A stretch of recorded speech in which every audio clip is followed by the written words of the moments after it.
Hello, this is the Watchdog, and welcome back to Fun with Watches. If watches weren't fun, you'd only need one. Today we're going to review the Ciloa 507, and this is my 1001st video. So we're doing a little 1001st video celebration.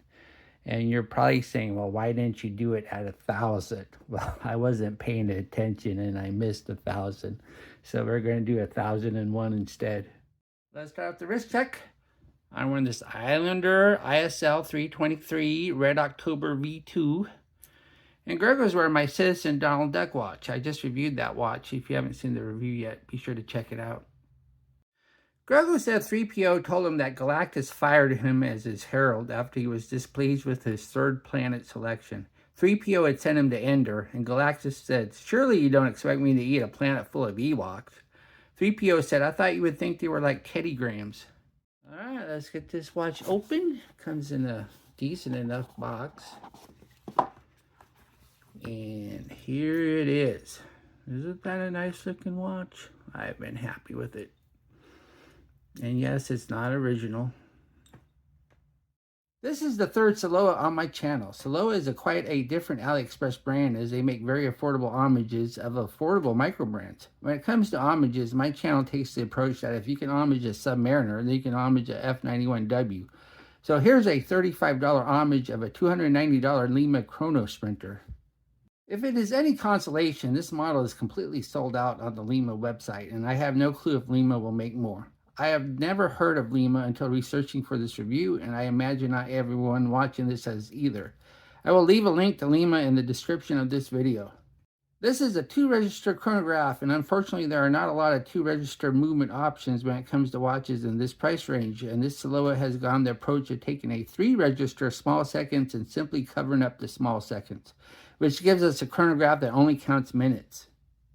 This watch comes in 3 different colorways. I chose the white dial on the mesh bracelet. You can also get the white on a cream colored leather strap. There's also a sky blue or black that both come on a black leather strap. This watch is 41.3 millimeters at the bezel, but about 43 millimeters if you measure at the case. It's 49.9 millimeters lug to lug, but only 11.5 millimeters thick.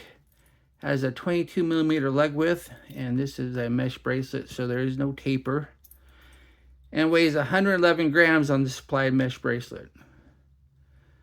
The bezel has a tachymeter, and of course the tachymeter is not much use because we don't even have a tachymeter. We don't even have a chronograph second hand, not even small. And then we have the dial. The dial is flat, white, no sunburst effect, and looks really nice. And I forgot to mention the Rehot minute markers. We have a 12 at the 12. No other indices on the dial, only on the Rehot. Then on the left, we have the chronograph minute counter. On the right, we have a 24-hour hand. And then we have this very large triangle second hand, which looks really nice. And then we have stick, minute, and hour hand, which are loomed, but very poorly. And then we have a date at the 6.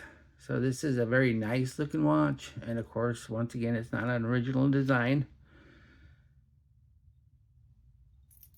Then we have a unsigned push-pull crown. Crown action, little loose, but that one jumped pretty good.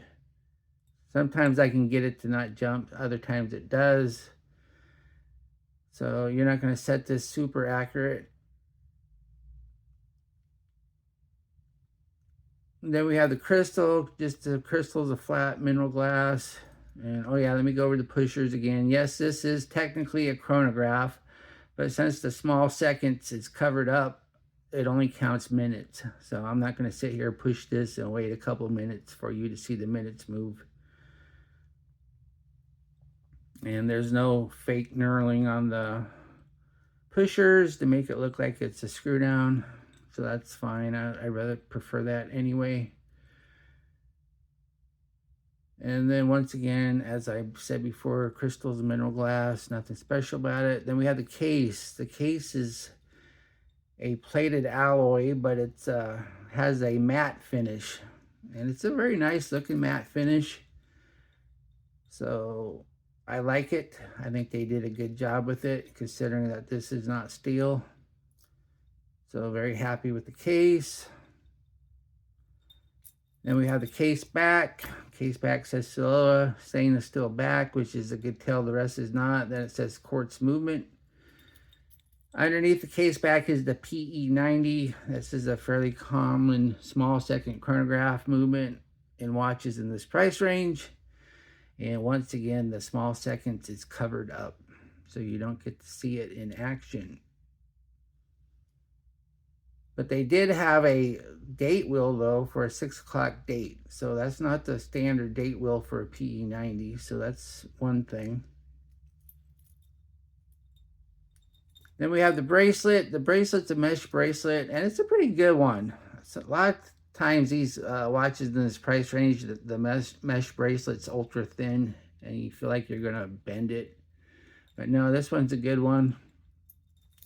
No quick release, though. It would have been nice to have quick release. And then we have the clasp. Clasp is not signed. And you can move it. As you can see, here's where my thumb is. Here's where the little notches end.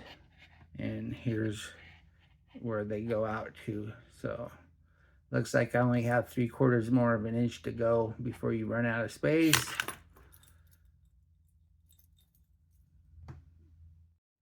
Here's the watch on my 7.5 inch wrist. That looks nice. That wears nice. It's nice and flat on the wrist. And it's a really good looking watch. Yes, I know Ciloa didn't design it, but it's really good looking.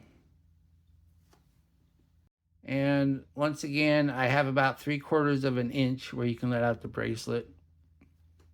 So 8 1/4 is about the best you're going to do without needing a new bracelet or strap. And once again, this is a 22 millimeter.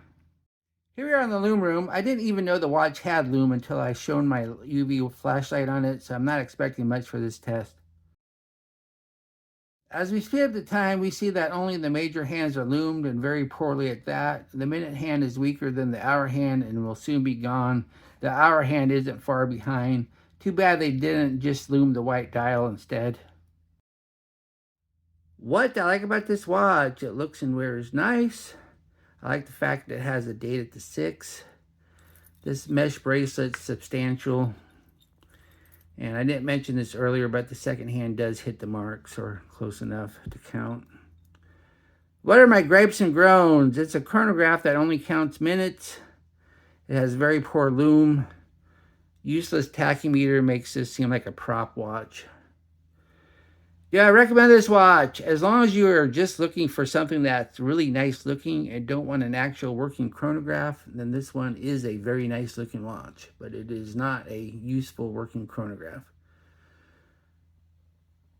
Well, thank you for watching my review of the Ciloa 507, and I will be back with another review. Be sure and like and subscribe to my channel. And if you like this watch, be sure to use my affiliate link, and I'll get a tiny commission, but they do add up. And I would like to thank everybody for my 1001st video. It's been a long, long journey. I've been doing this for 4.5 years now. And hopefully I'll just keep on doing it. It never turned into what I was hoping it would turn into, but it has been a fun hobby that actually does not cost me money, because I actually make a tiny, tiny profit on this channel. It's not very much, but it's enough not to be a loss. So how many of us can say we have a hobby that doesn't lose us money? And I'd like to thank my Members Choice members. Last time I looked, there was only 8 of you, and I finally sold the Members Choice watch. So I got to get that in the mail today, and once I do that, I will put together 4 more watches to vote on, and hopefully I'll have a vote out either tomorrow or the next day. Bye.